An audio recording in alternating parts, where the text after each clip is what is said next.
پشاور کے CTD تھانے میں شارٹ سرکٹ کے باعث دھماکہ، ایک اہلکار شہید اور 2 زخمی ہو گئے۔ CCPO پشاور ڈاکٹر سعید نے کہا کہ دھماکے سے عمارت کا کچھ حصہ منہدم ہوا، جس سے ایک اہلکار شہید اور 2 زخمی ہوئے ہیں۔ یہ شارٹ سرکٹ کا واقعہ ہے۔ حملے کے کوئی شواہد نہیں ملے۔ تھانے میں جو ملزمان تھے ان کو فوری طور پر نکال لیا گیا۔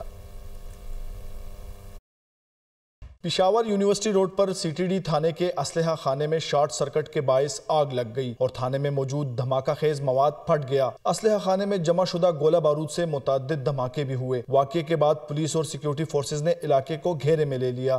CCPO پشاور ڈاکٹر میاں سعید کے مطابق واقعے میں ایک CTD اہلکار شہید اور 2 زخمی بھی ہوئے۔ تھانے میں موجود زیر حراست تمام ملزمان کو حوالات سے بحفاظت نکال لیا گیا۔ ڈاکٹر میاں سعید کے مطابق ابتدائی طور پر واقعہ دہشت گردی کا نہیں لگتا۔ کوٹ کے اندر شارٹ سرکٹ ہوا ہے، اس کے اندر دھماکہ اور اس سے عمارت کا کچھ حصہ منہدم ہوا ہے اور اس کے اندر جو ملزمان تھے ان کو فوری طور بھی ایویکویٹ کر دیا گیا ہے۔ ہمارے یہاں پر 3 جو ہیں CTD کے اہلکار تھے، ان میں سے 2 زخمی ہوئے اور ایک کی شہادت ہو گئی۔ واقعے کے بعد یونیورسٹی روڈ کو ٹریفک کے لیے بند کر دیا گیا۔ ریسکیو ٹیموں نے تھانے میں لگی آگ پر قابو پاتے ہوئے آپریشن مکمل کر لیا۔ دھماکے کی تفتیش کے لیے ٹیمیں تشکیل دے دی گئیں۔